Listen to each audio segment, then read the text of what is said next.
The sun hovered low in the sky, casting a warm but strangely hazy glow over the city streets as the homeless man slowly made his way down a cracked sidewalk, his steps weary but practiced, the rhythm of survival etched into every movement. The city bustled with noise, cars honking, shop doors clattering open, people chatting while sipping coffee, but none of them paid him any mind, blending him into the background like graffiti on an alley wall. A shopping cart filled with gathered scraps rattled beside him, its wobbly wheels squeaking with each step, but his eyes weren't on the cart today, they were on the sky. Something about the clouds didn't sit right, they weren't dark exactly, but they layered thick like stacked blankets and moved against the wind's usual direction. Years of sleeping on streets, roofs, and under bridges had made him a quiet observer of weather patterns, and he had learned to trust his instincts when they whispered warnings. He had tried telling a man at a food truck that the air smelled too still, but the man only laughed and handed him an old sandwich, unaware of the tension building in the atmosphere. As he wandered toward the park near downtown, hoping to find leftover food near the benches or a dry space under the large overhang near the fountain, a growing sense of unease crept up his spine like a chill. The air had shifted again, lighter, quieter, and oddly oppressive, and even the usual city birds seemed to have vanished from the branches above. The man settled near the fountain, soaking his feet in the cool water, scanning the park's perimeter, when he noticed a woman sitting alone with a baby stroller, her face tense and eyes fixed on her phone. The baby cooed softly in the shade of the stroller's canopy, unaware of the strange atmosphere looming above. The mother glanced up from her screen every so often, nervously watching the horizon as if waiting for someone who was late or looking for directions that weren't making sense. The homeless man tilted his head at her, noticing how unsettled she looked and how she kept glancing toward the darkening sky with rising concern. He shifted closer but kept a respectful distance, settling on the grass a few yards away, his eyes still fixed on the heavens above as the first low grumble of thunder rippled faintly across the city. It wasn't a typical thunder, it came from a direction he couldn't quite place, deeper and slower, like the earth itself was growling. No one else seemed to notice it, but he did, and his heart began to race, not with fear, but with clarity. He'd been through a tornado once as a teenager, years before the streets became his home, and the memory came back like a slap. The flash of darkness at noon, the smell of ozone, the eerie stillness before the scream of wind. He stood up, scanning the park more closely now, watching trees hold still like statues and plastic wrappers stop fluttering midair. The baby let out a short cry, and the mother instantly bent to comfort it, rocking the stroller back and forth as she whispered calming words.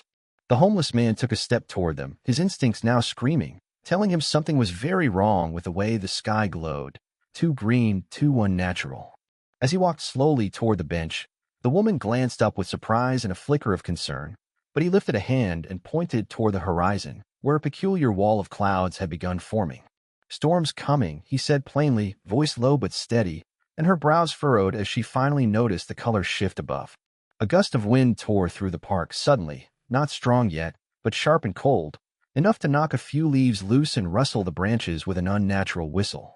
The baby began to cry louder, this time sensing the pressure in the air, the mother now hurriedly trying to call someone on her phone, but her signal appeared weak or lost. The man turned toward the street and saw people still walking as if nothing were wrong, but a few started pointing to the sky now, their expressions turning confused. Clouds spiraled slowly, like fingers of smoke coiling in slow motion, and the temperature dropped another 5 degrees in a matter of seconds.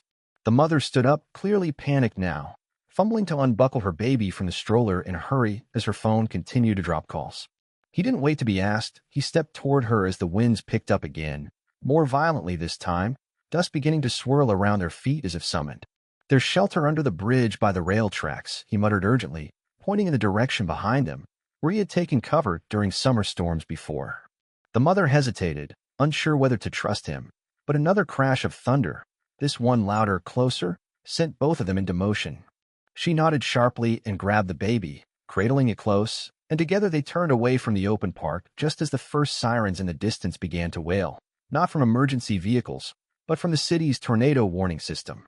The homeless man glanced once more at the now-twisting sky, knowing the calm had ended, and what came next would be unlike anything the city had felt in years. As they moved quickly toward the edge of the park, he could feel the weight of the moment building, and though he didn't know her name or the baby's, he knew they were in this together now. And deep down, beneath the calluses and the layers of dirt and silence, a fire lit in his chest, because even a man with nothing can still have something worth protecting. As the trio reached the edge of the park, the wind had begun to howl, no longer just gusts, but angry, spiraling currents that tugged at clothes, whipped around debris, and screamed between the buildings like a warning from the sky itself. The mother clutched her baby tightly, arms trembling as she struggled to keep a hold of the baby bag that flapped against her shoulder, and the homeless man walked slightly ahead, shielding his face as dirt and leaves pelted their skin like sharp needles. Across the street, people were finally reacting. Drivers abandoned their cars mid-intersection. Panicked pedestrians screamed and scattered like ants, and distant windows shattered as the pressure in the air thickened like a vice. The homeless man knew they had minutes, maybe less, before the storm descended. He had seen tornadoes before, but never from this close, never with so little cover between it and the open city.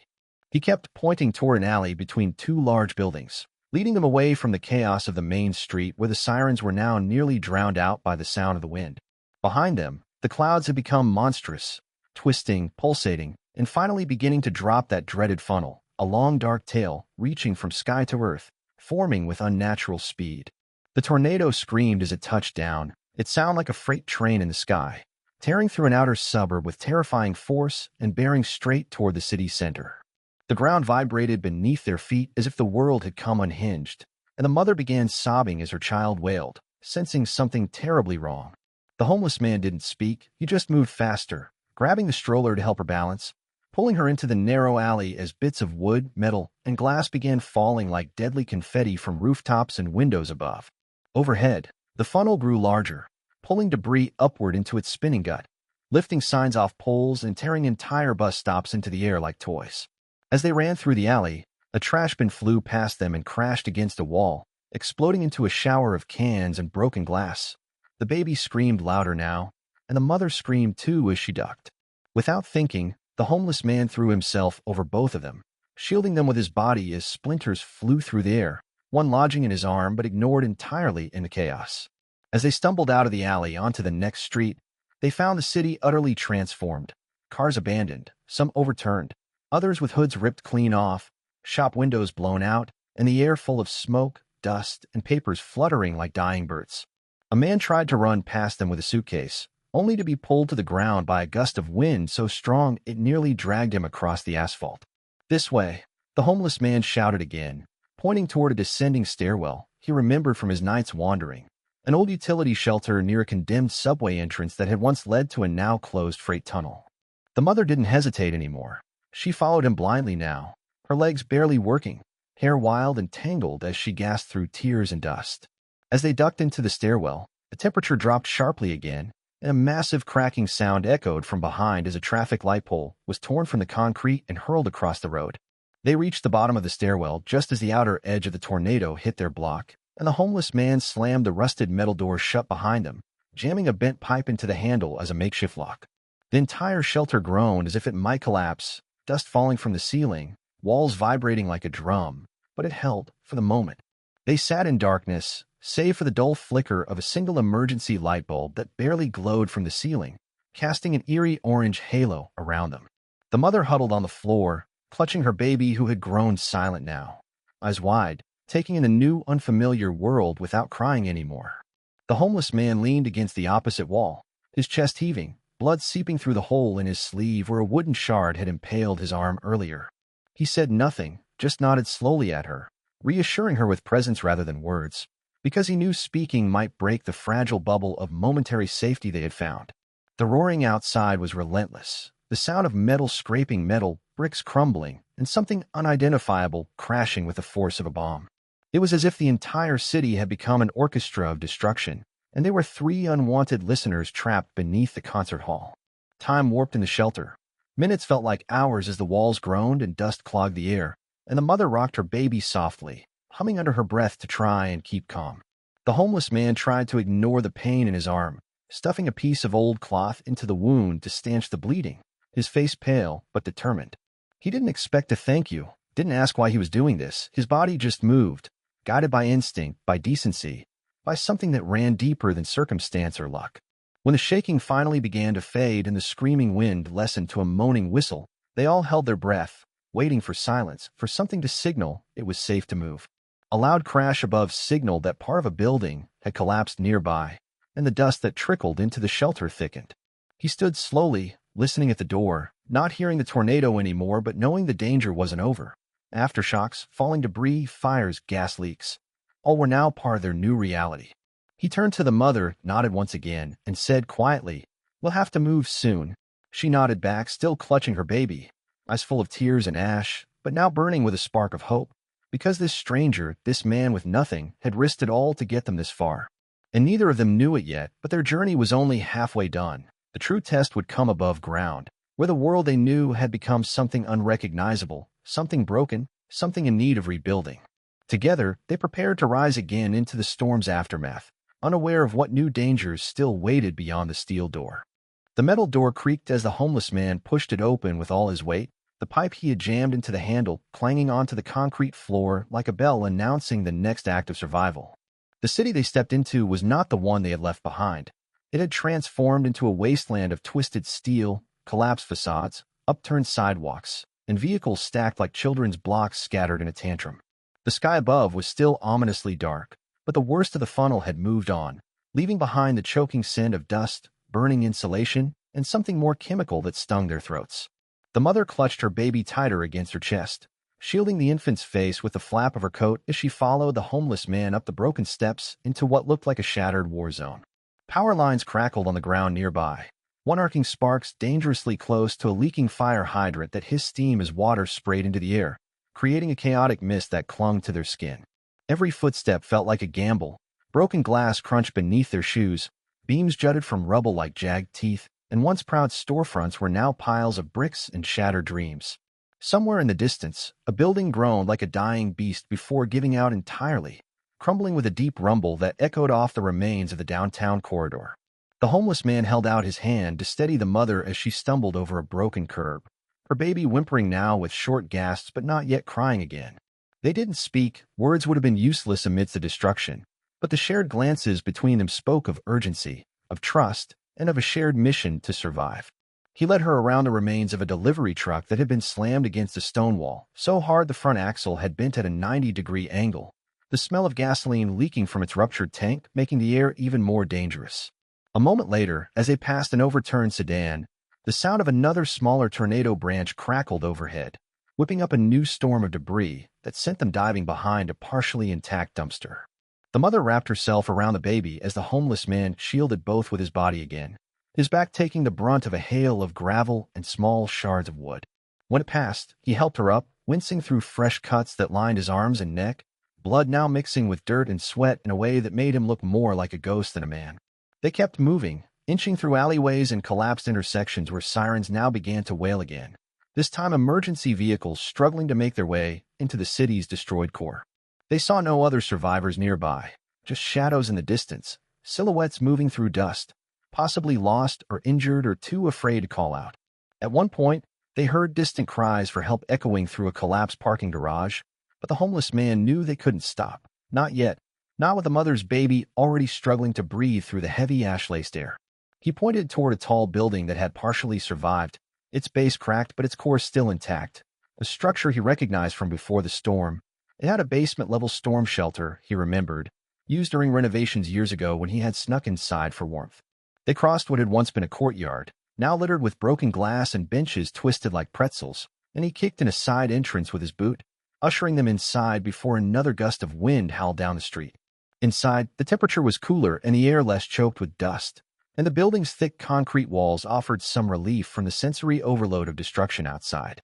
The fluorescent lights above flickered erratically, fed by a dying backup generator somewhere deeper in the structure, but they were enough to see by. The stairwell to the basement was partially collapsed, but the homeless man didn't hesitate. He helped the mother pass the baby down to him, then guided her slowly over the debris. The baby coughed weakly, its face flushed from breathing through so much filth, and he tore a piece of cloth from his own shirt, dampened it from a cracked water pipe nearby, and tied it gently over the baby's mouth like a makeshift mask. The mother looked at him then, really looked, and though her face was pale and tired and smeared with soot, her eyes were wide with gratitude and awe, like she couldn't believe this man, this stranger who slept on benches, was the reason she and her baby were still alive. They stayed hunkered in that basement corner for nearly an hour, listening as more sirens approached, helicopters began circling overhead, and distant voices began calling out in search and rescue patterns. The homeless man stayed alert, eyes fixed on the narrow hallway outside the room, watching for danger, collapse, or worse, unwilling to let his guard down even for a moment.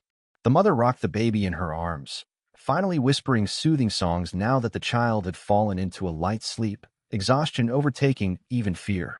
When the building trembled again from a far-off tremor, the homeless man stood up and said it was time to move again. They couldn't wait for rescue teams that might not reach them for hours. They pushed back into the city's broken skeleton, walking past twisted rebar, fallen power poles, and even the crushed remains of a city bus half buried in a sinkhole.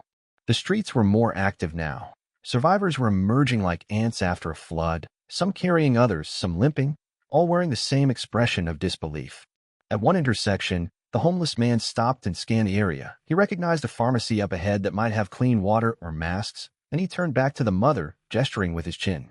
She nodded, and together they entered the wrecked storefront, stepping over shattered counters and looted shelves, careful not to touch anything unstable. They found a half case of bottled water wedged under a shelf and a package of dust masks that had fallen behind the pharmacy counter, and he handed them to her before stuffing the rest into his coat. The mother offered a weak smile now, still full of shock, but her legs steadier, her grip on the baby more confident, and for the first time, the homeless man saw in her not just fear, but resolve. Together, they stepped out of the pharmacy and into the red-orange haze of the city's late afternoon sky. The tornado now far away, but its shadow still stretching over everything it had touched. Buildings stood broken like torn pages from a book, but life still moved between them. Ambulances finally arriving, neighbors helping each other, hands reaching out through the wreckage.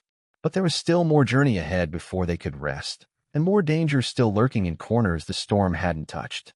The homeless man pressed forward, his feet blistered and bloodied, but his purpose stronger than ever. Get them both out of this and find a safe place, somewhere the storm wouldn't find them again.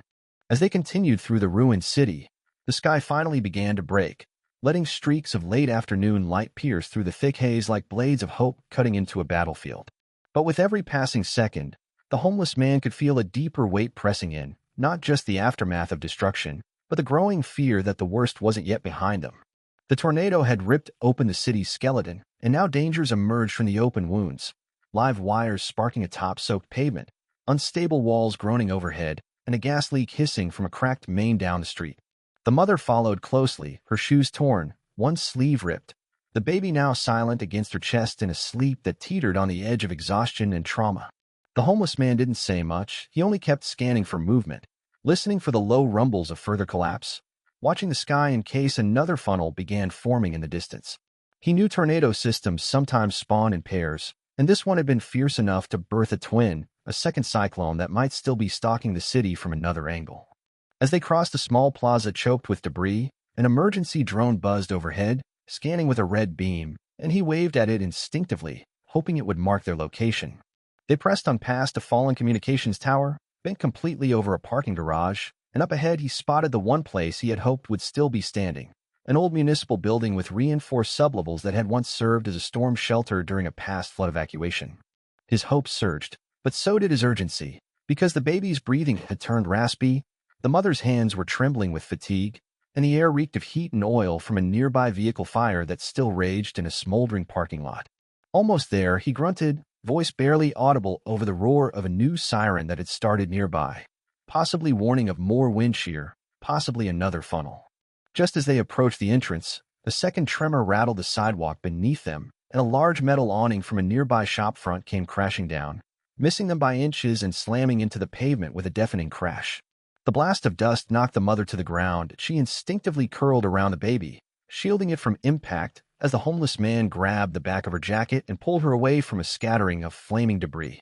He could see her panic rising again, her eyes wild, baby coughing, her mouth open in a scream she didn't have the breath to make, and he hoisted her to her feet, throwing one of her arms over his shoulder to guide her the rest of the way.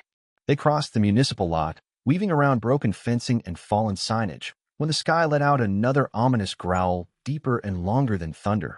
A pressure wave from a partial building collapsed nearby. With no time to think, the homeless man barreled through the side entrance of the building, forcing open the bent frame of a doorway and half carrying the mother through the splintered threshold. Inside, the world turned cooler, darker, and more solid, a stark contrast to the chaos they had left behind outside. The lower level of the building had caved in some places, but the core shelter was still intact, surrounded by thick cement walls and steel beams buried into the foundation. He led her to the safest corner, where heavy tables had been stacked into a crude barricade, and gently helped her sit down with the baby nestled in her lap, both shaking but alive. He backed away, scanning the room for supplies. Emergency water bottles, ration boxes, a first aid kit he vaguely remembered being here years ago during another disaster. To his surprise, several items remained, the rations stale but sealed, the water dusty but drinkable, and even a med bag with clean gauze and antiseptic. He tore open the gauze and began tending to the worst of the mother's scrapes, and then his own arm wound, which had bled through his shirt again, though he treated it with the same stoicism that had gotten him through countless cold nights before. The baby, now fed and swaddled with a clean towel they found inside a supply crate, let out a soft sigh and finally drifted into a peaceful sleep, sheltered by the thick concrete walls from the chaos of the outside world. For a brief moment, silence held them like a fragile lull. No wind, no sirens, no falling debris, just breathing and the crackling hum of a dying generator. Then came a distant sound, one that turned the homeless man's blood cold, the rumbling groan of a weakened structure giving out, and it wasn't coming from far away. He shot to the door and looked out toward the stairwell where they'd entered. Cracks were spreading across the ceiling above it, and dust began to spill down like fine rain. A support beam, already bent, had begun to shift, groaning louder, signaling that part of the ceiling was about to collapse, and worse, it would seal off their exit. He turned to the mother and pointed toward the back hallway, where a secondary hatch led to a storm drainage tunnel, narrow and dark, but still navigable, and their best chance. She moved quickly now, clutching the baby, her fear replaced by raw adrenaline, but the baby's cries grew louder again, the noise echoing sharply through the narrow shelter. As they reached the drainage entrance, the ceiling behind them let out a final shriek of strain and then began to fall. Without hesitation, the homeless man pushed the mother through the hatch, shielding the entrance with his body as the concrete and steel came crashing down in a hellish roar. He dove through the hatch just in time, but a chunk of debris clipped his leg, sending waves of pain up his spine and forcing him to drag himself forward as the tunnel shuttered behind him. The tunnel was tight and pitch black, filled with mud and runoff water, but they pushed forward, crawling and wading, inch by inch toward the promise of an exit that might not even be there. The baby was sobbing now, but alive, and the mother whispered softly to calm it, her voice echoing in the dark like a hymn in a forgotten chapel. The homeless man gritted his teeth and pulled himself along, one leg nearly useless, heart thudding with a mixture of pain, fear, and resolve. After what felt like an eternity, a faint light appeared at the end of the tunnel, small, flickering, like a match in a cave, but it grew as they approached. They emerged into a maintenance station, soaked and battered but breathing, and were immediately met by emergency workers who had been searching drainage lines for survivors. The medics rushed to the mother and baby, voices rising with urgency and awe, but before they could turn to the homeless man, he had already backed into the shadows, watching as she and her baby were lifted onto a stretcher and tended to by a dozen helping hands. He limped out the side door, avoiding the cameras and flashing lights, slipping once more into the ruins of the city with only one mission left: disappear again, not for lack of worth, but because in his heart he knew he didn't need a medal. He had done what needed to be done, and that was enough for now. In the days following the tornado, the city was draped in a quiet unfamiliar to its normally vibrant rhythm, the kind of silence that lingers after something unthinkable has passed. Rescue teams worked tirelessly through the wreckage, navigating fallen buildings, smoke-stained intersections, and whole neighborhoods reduced to piles of memories and debris. Streets that once buzzed with life had become temporary shelters, triage zones, and landing pads for emergency helicopters ferrying the injured to overwhelmed hospitals. The mother, now recovering in a downtown medical center alongside her baby, found herself surrounded by nurses and first responders eager to hear her story, a story that began not with the tornado sirens, but with a man who had no name, no address, and no reason to help, yet had done so without hesitation. She described him as best she could, the layers of dirt on his clothes, the scar down his forearm, the calm intensity in his eyes, and the way he had always placed himself between her and danger without ever asking for thanks. The media latched onto the account immediately, spinning it into headlines like "Mystery Man Saves Mother and Infant in Tornado Chaos" and "Guardian Angel in Rags Vanishes After Heroic Rescue." Photos of the wreckage circulated across television and social media, but no one could find the man she spoke of, not in shelters, not in aid lines, not even in the hospitals where hundreds of injured were being treated. The mother, despite her injuries and exhaustion, refused to stop searching. She described him to every firefighter, every medic, every volunteer who walked through the door, hoping one of them might know who he was. Meanwhile, the homeless man kept to the outskirts of the ruined city, returning to the alleys and underpasses that had once served as his makeshift home, now littered with twisted metal and glass. He watched the city rebuild from the shadows, limping past construction crews and quietly helping where he could, pulling a broken fence off a trapped dog, leading a group of lost evacuees to a shelter, or handing out scavenged bottled water to families waiting in food lines.